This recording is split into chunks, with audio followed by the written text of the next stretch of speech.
On the topic of vaccines, Michael reacts to feminist pro-vax TikTok meltdowns. 191,000 views. Michael Knowles recently did a video with Jesse Lee Peterson, which is a very long video. It's like over half an hour, but I'm sure it's funny. Maybe I should watch this on some other time. But regardless, now that we know that Michael Knowles only engages with the most high level of intellectuals, I think we should begin the segment. Despite months and months of pressure and mandates and emotional manipulation, a lot of Americans still don't want to take the experimental drug to stop the cough that for a lot of people, most people even, doesn't pose a particularly grave threat. Oh, you can't say that anymore. And the Fuck, we're only 15 seconds in. God damn it. Okay, so let's get to what he said. So, despite months of like mandates, recommendations, emotional manipulation, I think he said there as well, a lot of people don't want to take the vaccines. So number one, that's not a great argument for like the validity of a specific vaccine or like of a medical treatment at all, just because people don't want to take it. I mean, as is evidenced by the actual case we're like examining here, right? So for instance, we can point to a lot of other variables for why, you know, a lot of people might be hesitant to the vaccine. One of those variables is shown right now in the middle of your screen, in the body of this this dude over here. No, but misinformation has had a massive effect on specifically the United States as well, ability to be able to effectively like counter and combat the coronavirus pandemic, whether it's about masks or like vaccines and statements from Republican Party officials, from Trump's on those specific questions, and also from the alternative media, which is becoming a more and more popular sort of alternative to mainstream media. All these things combined have had a massive effect in like spreading misinformation and creating, you know, creating like unrealistic and unreflective perceptions of what the vaccine really is like. And then here's the statement as well, like severely downplaying it by saying it's the cough. It's exceptionally silly. Like if you compare this to like things like, you know, the flu, for instance, when it comes to the, you know, how comparable it would be, which still, I mean, the flu is a bit, if when you say the cough, you're picturing like a cold or something. It's like far more like transmittable. And when he says the vast majority of people like aren't at any particular risk, this is missing a lot of the big picture, right? Because fundamentally, even though the overall survival rate is pretty high, for specific groups of people, for the most vulnerable groups of people, that rate can go up very significantly. And looking at the aggregate, when you have a large population mixed up of very low risk and high risk individuals, isn't going to be reflective of like the danger this actually poses to any given individual, at least in any meaningful capacity, so to say. So that's also a very weird sort of like comparison or statement to make there.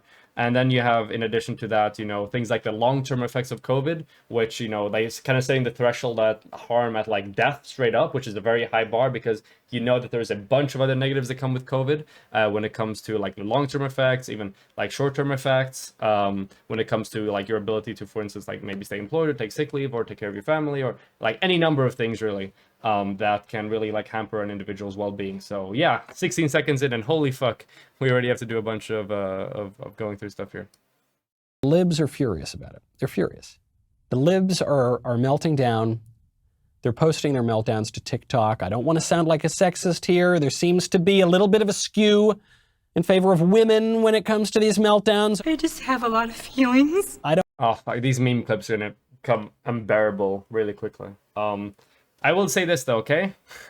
Anger and frustration, it kind of makes sense. When this is literally like a pandemic and a disease that we have the tools to be able to prevent to a large extent through the use of like social distancing, through the use of masks, through the use of vaccinations, yes, it is pretty frustrating that a lot more people aren't like going to these methods of dealing with this pandemic and are thereby like increasing the likelihoods of new strains developing, overloading healthcare systems, causing the death of, you know, individuals that you might know, you might care about, causing like long-term health effects for people that may catch it. So, you know, I don't think this anger is completely unwarranted in the way that Michael Knowles makes it out to be here. I don't make the reality, I'm just observing it. And so I decided, as I often try to do, I don't want to just make fun of the libs. I don't want to own them just to own them for owning's sake. I want to own them with a purpose.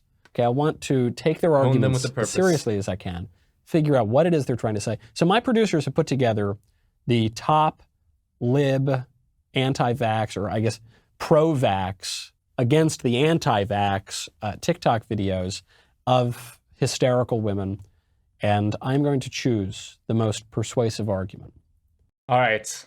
So here we have the bar that he said right now. He's about to show us the best, the most persuasive arguments that he's seen for the vaccine. Now let's see which TikToks he picks here. I'm excited.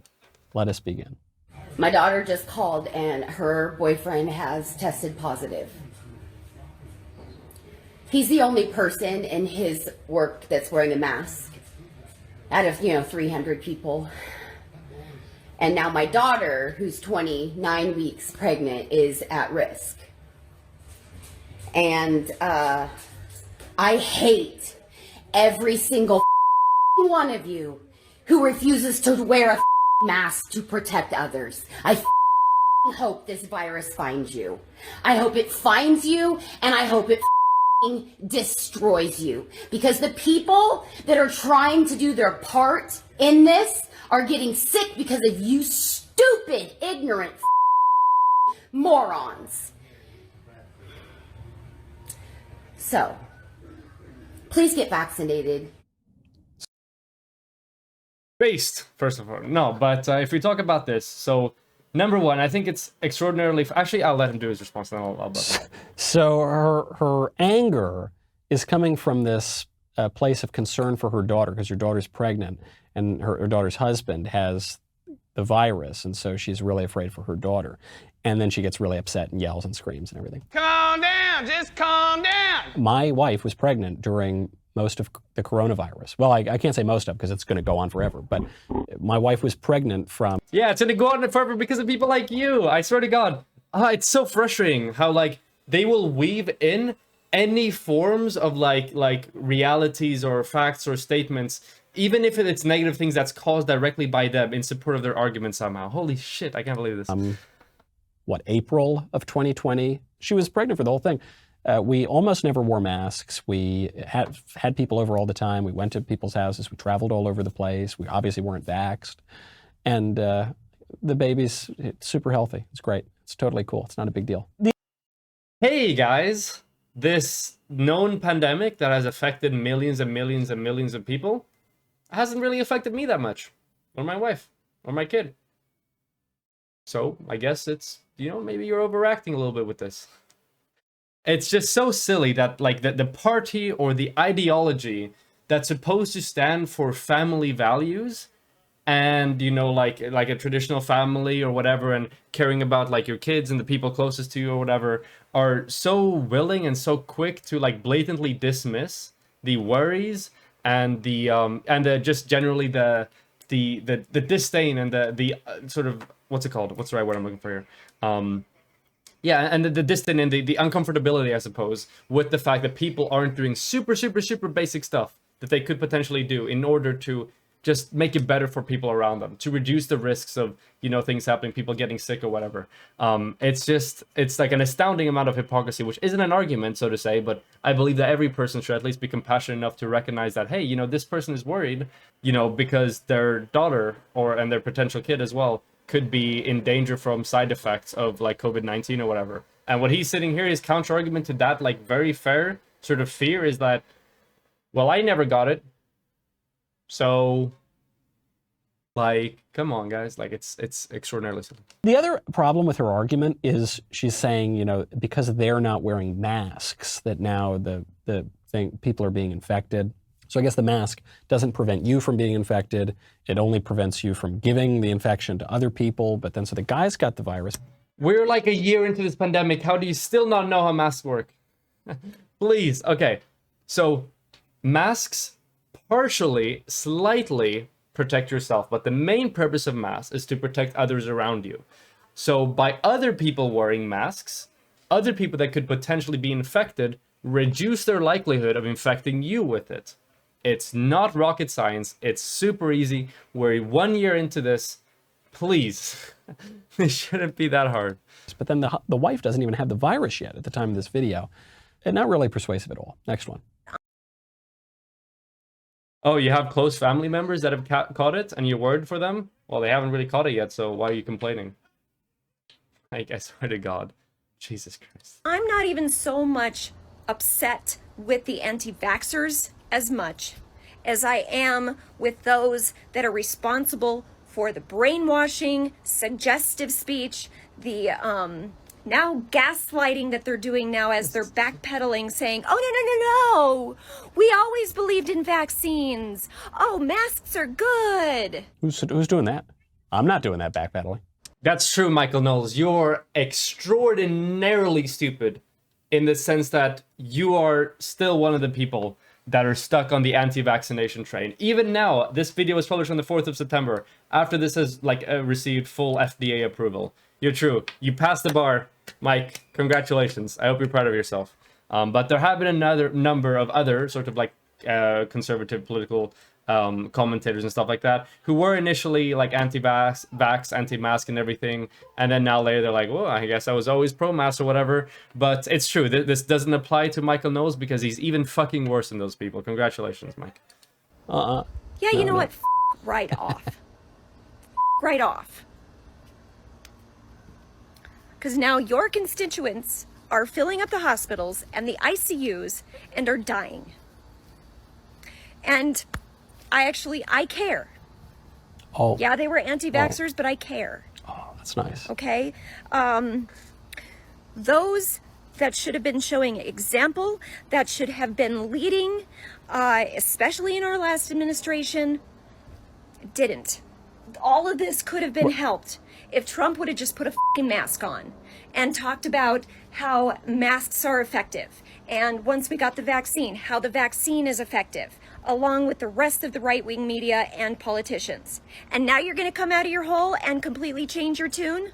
F off. So the masks are effective. And if only Trump had said that the masks are effective, we wouldn't be in this mess.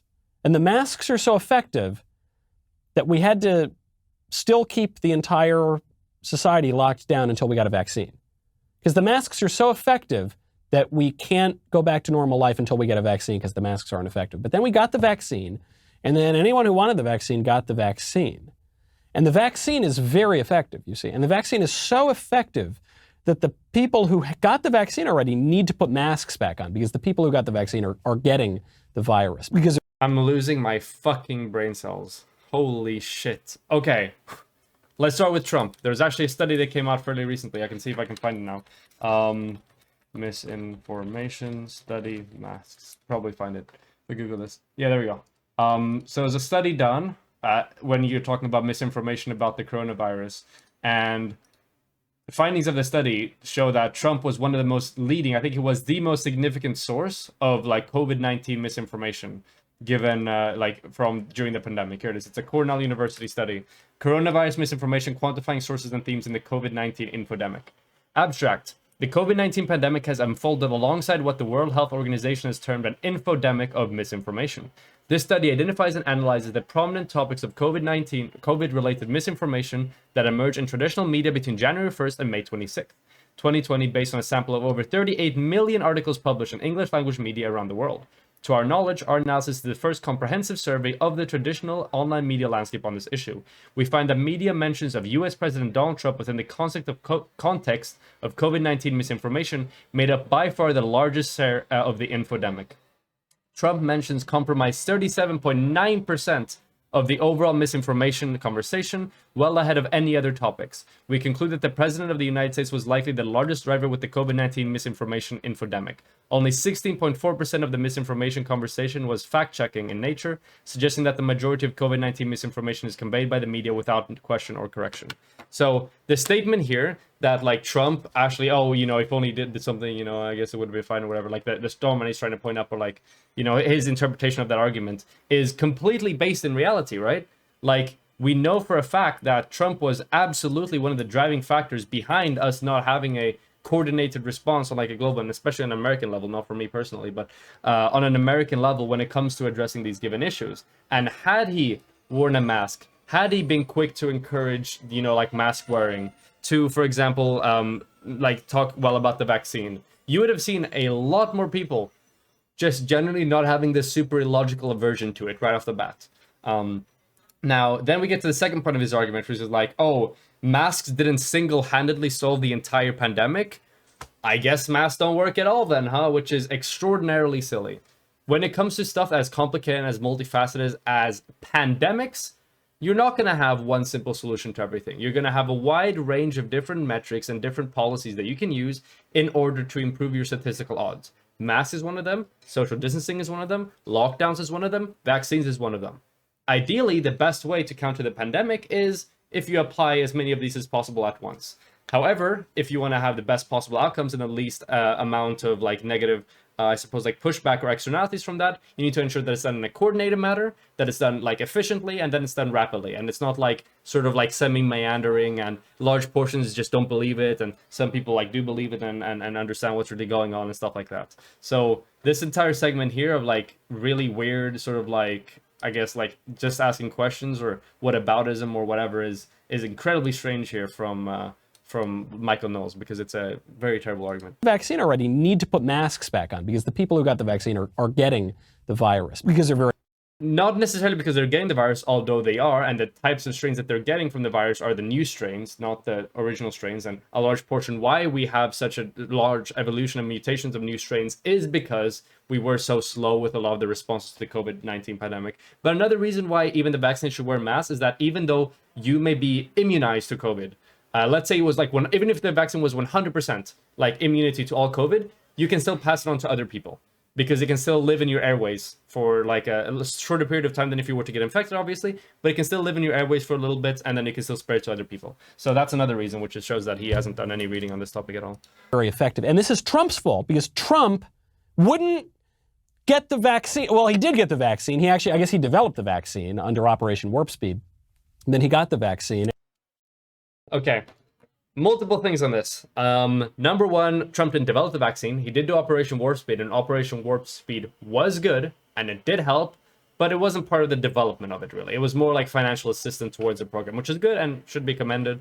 Although, like, hey, the bar was on the floor, but at least you put some effort into making this vaccine, I guess. But then there was also the skepticism about, first of all, the virus as a whole, then wearing masks, and then for like a brief period of time about like, you know, potential medical solutions to it, which all contributed to it and undermined it when he actually did get the vaccine and tell other people to do the vaccine. And you can tell this because Trump supporters booed at Trump for saying that he got the vaccine and other people should do it as well, which illustrates that, hey, he's already pushed his audience so far down the COVID-19 conspiracy theory that, hey, when he's trying pulling them back out, no, I'm sorry, bro, they're stuck, you know?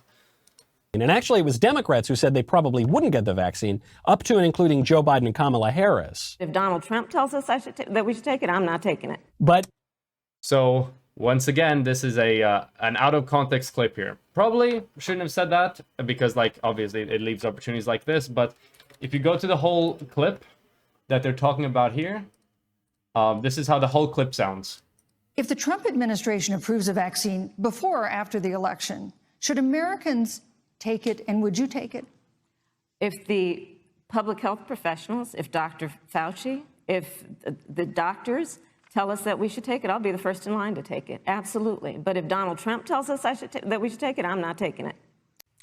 So that's the whole clip. So basically, you know, in the wake of Donald Trump encouraging people to, for instance, like do hand sanitizer shit and hydroxychloroquine and the rest of it, she's saying like, hey, you know, if the only support for this vaccine is Trump saying, you know, that you should take it, I'm a bit suspicious because Trump has promoted a number of non-efficient and dangerous these sort of solutions or medications to COVID-19 in the past. However, if the medical institutions approve it, I'm all on board. So once again, this clip is just taken out of context, I guess.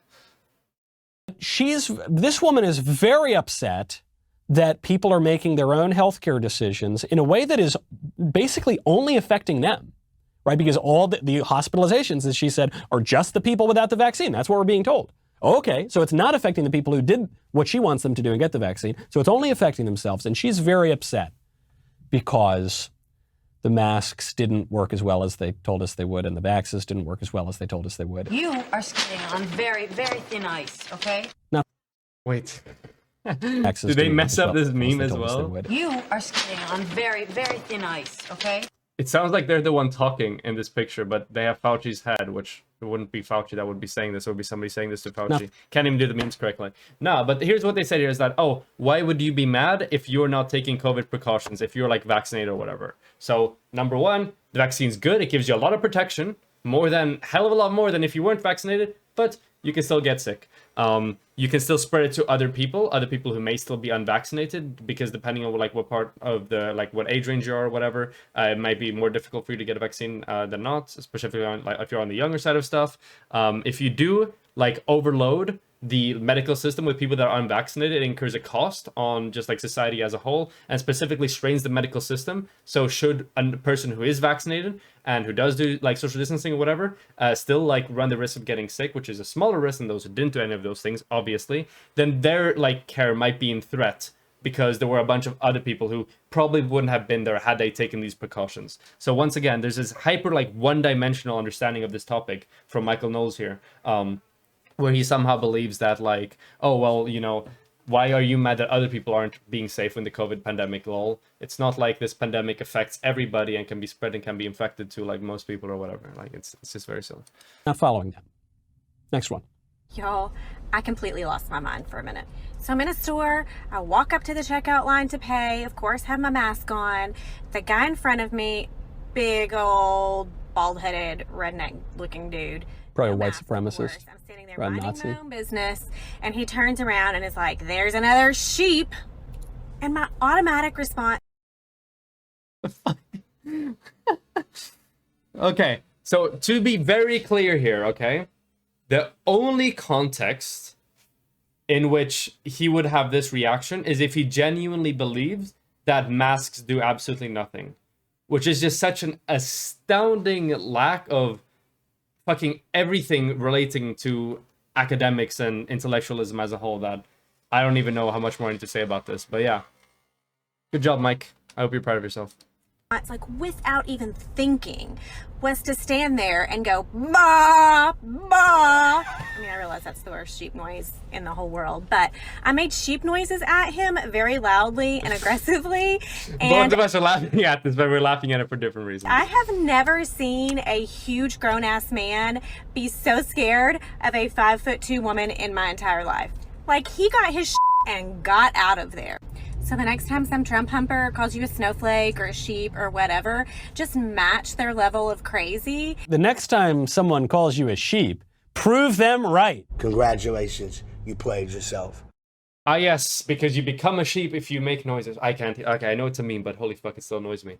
And it's the funniest thing of all of this is how it is literally like COVID and anti-vax conspiracy people that are taking livestock medication right now to counter COVID. But no, we're the sheep, not the people taking livestock medication. And in before, somebody says, ivermectin, I'm not quite sure you say, ivermectin, whatever, has been used to treat humans in the past and is like a medically acceptable drug. Sure, it absolutely is. And there is human variants of that drug that do like fill functions in specific diseases in specific circumstances, 100%. But in America, a fuck ton of people don't know that there's a difference between that product for livestock and for humans, and have unironically been eating the livestock version of this medicine, which is why this is ivermectin. Thank you, Cosmothilla. Which is why people are calling these people like livestock eaters. Well, livestock medicine eaters, I guess. But yeah. Okay. All right. First of all, something tells me Same active ingredients, Rose. One of them is made for the intestinal lining of horses, and one of them is made for humans. Wasn't like scared. He was probably scared for her well-being, as we all are. We're scared for all of these people's well-being, and it's not from the virus either. It's from the mind virus. It's from the soul virus. I actually like this girl. I mean, she's admitting it. She's saying, "Yeah, I'm a sheep. I'm a sheep. I will do anything Fauci tells me to do. Govern me harder, Fauci. Yeah, tell me what to do. Absolutely. Bah." Bah. So I like her. I mean, I find this persuasive, and I think this reflects reality. Next one. You know what? Special needs kids. Who the starts a conversation like that? These memes are getting so dull. Do you know that some animals can use horde medicine and the other way around? Okay, NG. Next time you need medical treatment for anything, I want you to go and get the horse equivalent of what you're looking for. Okay? You have a bit of a headache, go take like horse tranquilizer or horse painkiller or whatever, and let me know how that works out. Okay? Good luck, NG. I wish you luck. Parents, families, your caregivers, your therapists, your doctors, all you special needs out there, right? right? Because that's what you say to us when you don't want to get vaccinated, because it's not FDA approved yet. Yeah, half you will contour your face without looking at one ingredient, and you will go to Starbucks, never once checking to see if the FDA has approved pumpkin spice, right? What if it's at Starbucks, it has been approved. Okay, well, what we know now is it is fully FDA approved. So, Mike, I'm really excited to see what your counter argument is going to be to this. And now that argument is even stronger, right? Because you do eat anything you get at your fast food or at like a chain place or whatever without worrying about it. Why do you feel confident enough to do so? Because it's been FDA approved. Now the vaccine is fully FDA approved. So you have equal reason to be suspicious of both of them when it comes to specifically like the jurisprudence of the FDA when it comes to determining the safety of your given product. So this argument's still decent then, but now especially it's a strong ass argument because it's actually fully FDA approved. So this video was published after the full FDA approval. So let's see how this goes. Knew what it took for me to get my kid from the front door to the car seat, you would understand that I would wear a mask every day for the rest of my life. But your body autonomy, right? Right? So apparently, if we're special needs, we just get to stay home because of you selfish. So you know what? I'm done, chat. I'm done, Karen. The lot of you. Okay, I actually couldn't make sense of most of what she was saying because every other word was an expletive, which our producers have to bleep out. So I didn't hear most of her argument. Base TikTok lady making Michael Knowles editors have to put in extra effort. But she was saying how who cares that the experimental drug wasn't approved by the FDA? Whoa! Experimental drug wasn't approved by the FDA? Number one, he's calling it a drug because it sounds scarier that way. Number two, it was never experimentally approved. It was emergency approved. And the reason why it was emergency approved and not fully approved was not because people weren't sure what the long-term side effects were going to be, but was because people weren't sure what the long-term ability for the vaccine to repel the virus was going to be, or if you need booster shots or whatever. So, number one, you're just saying drugs here because it makes it sound scarier than if you say vaccines. Number two, it's not experimental. Even before the full FDA approval, it was under emergency approval, but not for the reasons that these people think they are. So, yeah, wrong on all counts here. Good job. Because, although now, I think now one of them is or something, it's in the process. But if a food product makes it to market in America, that means that it has gone through regulators. So it actually, you don't need to check because you know that. But the FDA actually came out with this vaccine and said, well, this is an emergency use authorization. He knows it's emergency, so why is he saying experimental? Like, he's literally contradicting himself and, like, showing that his language is curtailed towards fear-mongering. But not a full authorization. You can't simultaneously tell us that this is an epidemic of the unvaccinated, and the only people going to hospitals and dying are the unvaccinated. You'll be shocked. Not the only people, but the vast majority of them in the United States. To hear this, she doesn't know what she's talking about. No way! And it's pretty transparent, I think. All right, here's the last one. Here we go. Wait, didn't he? Hold on.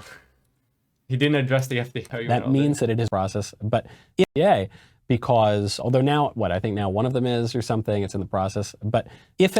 And here you have hand-waving the full approval. Listen to this. Most of her argument. But she was saying how, who cares that the experimental drug wasn't approved by the FDA, because although now, I think now one of them is or something, it's in the process, but if... Although now one of them is, I think it's in the process. Like, no, at this point, the Pfizer... vaccine has been fully approved by the 4th of September, earlier than that. And it's not in the process. It's been 100% fully approved by the FDA, but once again, this is being hand-waved by this. Although now, I think now one of them is or something, it's in the process, but if a... It's been fully approved, and it's gone through the entirety of the FDA testing thing. So nice me, Mike. All right, here's the last one. Here we go. My empathy fatigue is so... What? Why does he do these random fucking smiles? My empathy fatigue is so real. Do not ask me to give a shit about you when you get sick and you haven't had the vaccine. I don't care. I don't care. I don't care if you get sick. Empathy fatigue is more like empathy rage. What are these random fucking smiles, dude? So the woman obviously doesn't know what the word empathy means, because she's saying she doesn't like these people and she hopes they get sick and she doesn't care about them at all. So, well, to be fair, she didn't say she hopes they get sick. She just said that if they do get sick, it's hard to feel empathetic towards them. She doesn't feel empathy towards them because they could have done so much to reduce that risk of that potentially happening. And by not doing that, they're also actively endangering the lives and the community and the people around them. Empathy is when you have a feeling for someone based on a perceived sort of similarity. Well, I could see myself in their place. I can know how this feels. Right, as opposed to sympathy, which is like, well, I don't really know how that feels, but I feel bad for you anyway. Empathy is like, I see myself in that situation, but she doesn't. She manifestly does not. So it's the opposite of empathy. Also, if you have empathy fatigue, you don't have much empathy in the first place. Also, empathy is not a great guide for anything. Libs love to talk about empathy now, even though they apparently don't know what it means. But a much better guide to your interactions with your neighbors than empathy or sympathy is charity. It's charity. It's caring for someone. It is willing the good of the other person, going out of your way, whether or not you see yourself in that person. Just go. I can't believe he's explaining charity and being kind towards other people and being compassionate 10 minutes and 50 seconds into a video where he has actively discouraged people from seeking and using the means that they can in order to improve the likelihood of the people around them not getting fucking sick. I can't do this, dude. Going out and being kind to them and caring for them and performing loving acts for them and giving alms. But the libs don't have charity. And actually, if you talk to very ideological left-wing politicians, or you read, leftist theorists, they will tell you they actually hate charity. They hate charity because they think that charity is an impediment to revolution. So Whittaker Chambers talks about this in Witness. He says that he and another communist walked by a bum on the street, and they wanted to hand him a nickel, but they said, no, you can't. That will deaden the revolutionary spirit. Nice. Here is some obscure leftist theorist who said that he doesn't like giving money to poor people. This is the entirety of the Democratic Party. Like, what the fuck? I can't believe this, okay? Oh my God. Or Bernie Sanders said the same thing. He goes, I don't like charity. I want there to be a revolution, and then we won't need to give charity. The American people are tired of women. They don't like charity. What is that clip? It's a funny fucking clip, but okay. So to be clear, Bernie Sanders, I don't even know what statements he's made on charity, but he's not arguing for like a violent revolution. The reason why I could imagine him not liking charity is because he wants something that's more comprehensive than just relying on charity. He wants there to be consistent and comprehensive, widespread, like universal coverage for the healthcare needs of the population and other needs of the population, instead of having to rely on the generosity of other human beings in specific one-off situations to be able to have a good quality of life or whatever. That would be the reasons for that, not just because he fucking hates poor people or charity or whatever. Charity. This woman's obviously not charitable or empathetic or particularly sympathetic. The winner is so obvious. I don't even need to say it. It's the sheep. Obviously the sheep. Bah is the only one who made a convincing argument, an argument actually with which I cannot argue. Let me know in the comment section if you agree with my pick for the absolute top, most persuasive lib COVID meltdown. Post other videos you want me to review next. These were the most convincing videos he could find, by the way. At least according to him. Maybe that's all fucking satire. Who knows at this point? Let's see. Her son-in-law is only one who wears a mask but still caught COVID. Shouldn't that tell him that the mask don't do shit? I'm going to jump off a building. For these people, it's literally black and white. It's literally either this cures the entire pandemic or it does fucking nothing. And then it's also a mind-boggling concept to them that you can do something to or with yourself that helps other people. The fact that you can put on a mask and it helps the people around you and not necessarily yourself to the same extent is incomprehensible to these people. I wish I could just pass this off and just laugh at this and be like, oh, funny fucking meme, but this type of rhetoric and this type of disinformation is actively causing so much direct harm to so many human beings that it's hard to make a joke out of it. But holy fuck, Michael Knowles doesn't make it easy not to laugh. He doesn't make it easy.